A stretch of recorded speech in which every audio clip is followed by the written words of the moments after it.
सुगा गिरे मुरुझाई सुगनी जे रोवेली बिरोग से आदित्य होई ना सहाय आदित्य होई ना सहाय। तो हेलो दोस्तों, मैं आपकी अपनी देवरिया वाली फौजी पुरचू।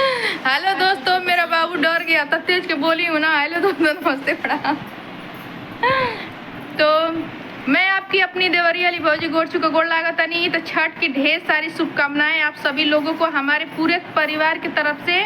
और दोस्तों, दिवाली में तो मैं कुछ नहीं कर पाई, तो छठ की ढेर सारी शुभकामनाएं। आप लोग कैसे हैं? तो स्वस्थ रहिए, मस्त रहिए, खुश रहिए, अपने अपने काम में व्यस्त रहिए दोस्तों। और जे लोग हमारे चैनल पे नया बाटे तो अपने देवरिया वाली भौजी के सब्सक्राइब कॉलम सबे, शेयर करम सबे, प्यारा प्यारा कमेंट जरूर करम सबे। एक चैनल और बाटे हमार VS सिंपी सा, तो ओके सर्च करम सबे और उसके प्यार दुलार आशीर्वाद देम सबे। और वो भी चैनल के सब्सक्राइब कर लेम सबे। हाथ जोड़ के रिक्वेस्ट बाटे। और दोस्तों, वीडियो बहुत अच्छा बनल हुए। आज वीडियो आप सबके बीच में जाई तो देखम सबे और प्यार दुलार आशीर्वाद देम सबे। जानते हैं सबे हमारे घर से बर हो गए बटे, बोला तनी गट जाता तीर गट, देखिए सब फूल गए बटे एकदम। घोटा तनी ना तीयो ना घोटाता है, सुबह से खाली चाय पी के बानी।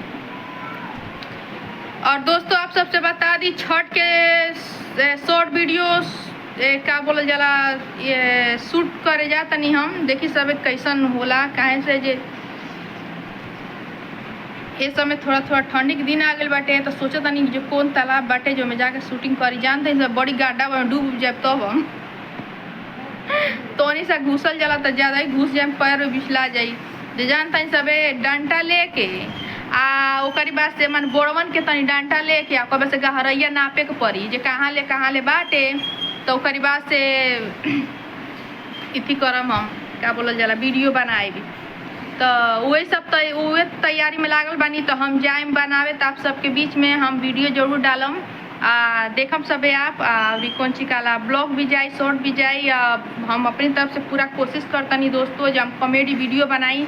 काहे से बहुत हमार बहनी लोग बाड़ी लो, हमार ननद लोग बाड़ी लो, हमार देवर लोग बाना लो, हमार भैया लोग बना लो कहतन जो भाभी तो तू बहुत अच्छा कॉमेडी वीडियो बनाव तड़ू, तो कॉमेडी वीडियो अच्छा लगा तटे तो तू बनाव। जितना हमारे चाचा चाची लोग बाड़ी लोग बना लो वो लोग कहत रह लो। तो हम आप सबके बीच में हम जरूर सोचा तनी जो हम मतलब कॉमेडी वीडियो बनाई। तो जानता ही सब तनी मनी घरेलू ये परेशानी बाटे, जनते बानी सब मेहनत कर सफलता नहीं मिलेला तो कुछ अच्छा नहीं लगला दोस्तों। अब ये कुल बात बाटे का बताई। और कुछ दिन ले तो मोबाइलिए हम डिस्टर्ब रहनी है, क्या बताई आप सबके। हमारा मोबाइलिए गुम हो गई लगे, चोरवा चोरा के लेके भाग गया हमारा मोबाइलिए। का जाने कहाँ बाटे ओके। तब गरियाई के मन करता, लेकिन का अपन मुँह अपन जबान के गंदा करी आप सबके तो पते बाटे जे। लेकिन गरियावे के तो मन कल से बढ़िया गरियाई हम। तो दोस्तों, ये सब बात बाटे। तो ढेर सारा प्यार दुलार आशीर्वाद दी सबे अपने भौजी के। दोस्तों देखी सबे ई बंदरिया बाबू कमरे। हाँ तनी कह देबा हेलो फ्रेंड, कह देबा ओ लल्ला। देखी सब हमारी बेटा के अब लेके वीडियो बनैनी है, लाइक सब्सक्राइब करम सबे, कह देबा ए बड़ू, कह देबा ओ।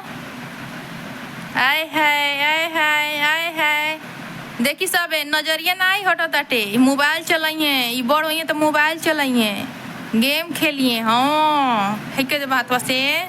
हेलो दोस्तों, हेलो चाची लो, हेलो चाची लो, कह देबा ए सोना हे दे हे दे हे दे दे हे दे दे दे ओ। देखी सब है हमारे बाबू के। आय ना ना ना ना ना नत रो तो खुश रह। हेलो दोस्तों, तो क्या बोला जाता है, दूसरे वीडियो में हम मिलेंगे। और क्या बोला जाता है, लाइक सब्सक्राइब शेयर जरूर कीजिएगा। तो बाय बाय दोस्तों, सबको प्रणाम। वीडियो को शेयर जरूर कीजिएगा। और क्या बोले, मैं कोशिश करूँगी जो कॉमेडी वीडियो अच्छा है। तो बाय बाय।